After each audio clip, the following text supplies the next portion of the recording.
Assalamualaikum warahmatullahi wabarakatuh. Perkenalkan, nama saya Fahma Mutia Wardah.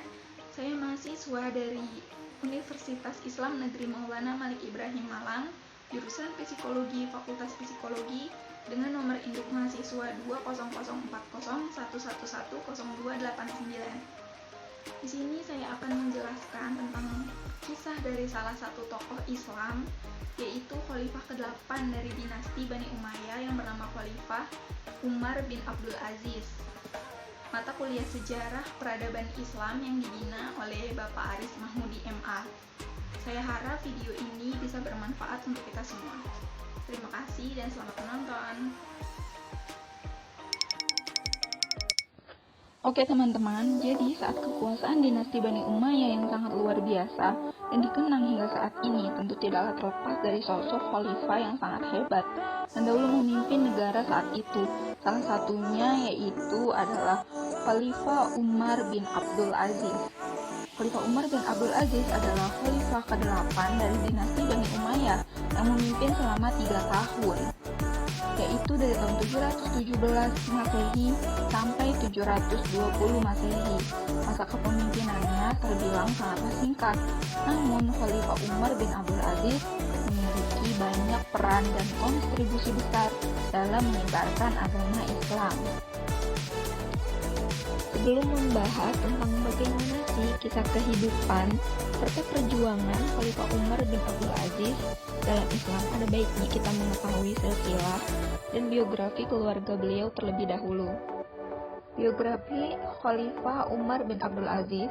Beliau lahir pada tanggal 2 November tahun 286 di Madinah, namun sumber lain mengatakan bahwa beliau lahir di Mesir.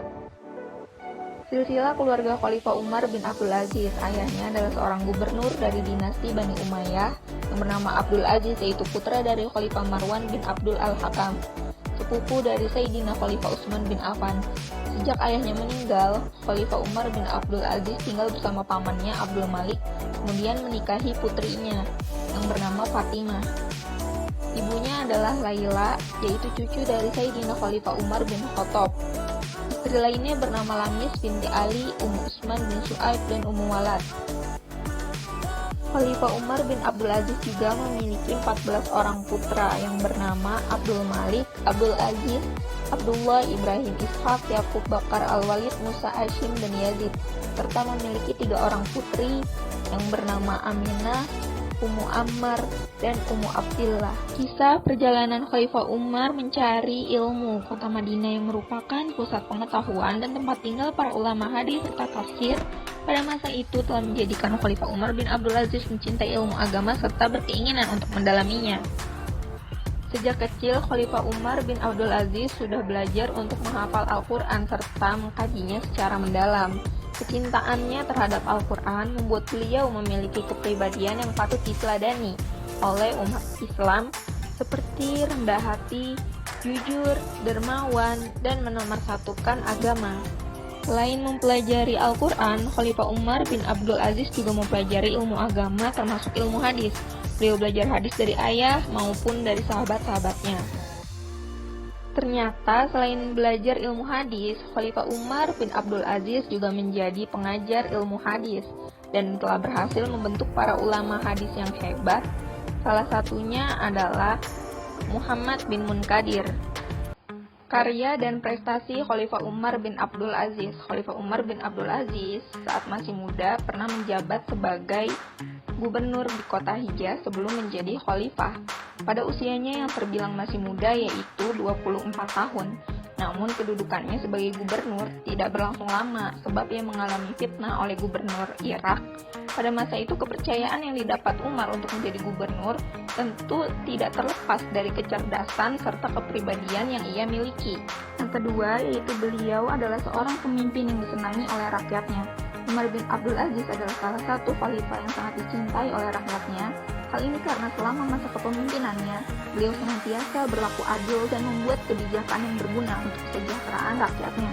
Salah satu kebijakan yang beliau buat dalam bidang politik adalah menyediakan dana khusus bagi orang-orang miskin, sementara dalam bidang ekonomi, salah satunya adalah memperbaiki pertanian, irigasi, sumur-sumur, dan infrastruktur jalan raya. Yang ketiga yaitu menghidupkan kembali pembelajaran Al-Quran dan Sunnah Nabi. Umar bin Abdul Aziz menjadikan masjid sebagai pusat kajian Islam, pusat pembelajaran hukum-hukum Allah, dan menekankan kepada umat muslim pada saat itu untuk tidak lalai dan tertipu oleh kemegahan dunia sehingga lupa dengan Sang Pencipta. Dari segi ilmu pengetahuan, Umar menggerakkan seluruh cendekiawan muslim untuk menerjemahkan buku-buku asing ke dalam bahasa Arab.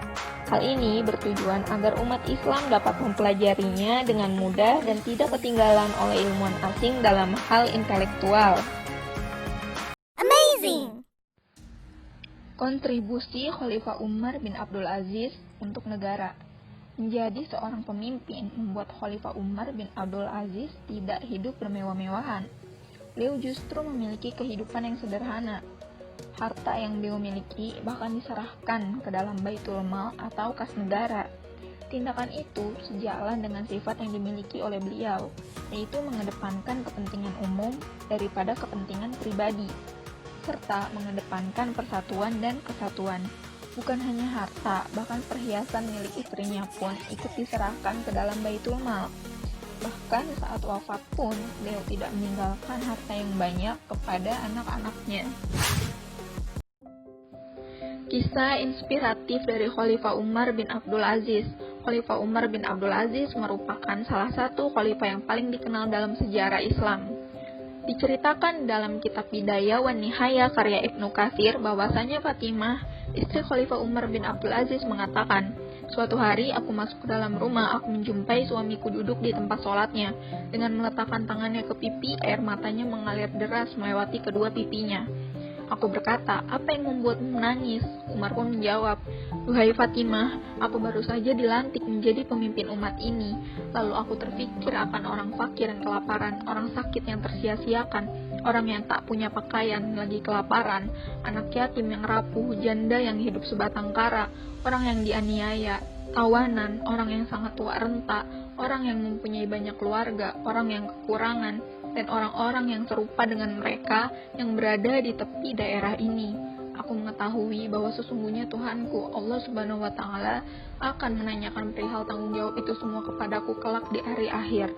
Maka aku khawatir aku tidak bisa mempertanggungjawabkannya. Hatiku bersedih dan membuatku menangis." Ibnu Katsir, Kitab Bidayah wan Nihayah, juz 9 halaman 214, cetakan Darul Kutub Al-Ilmiyah.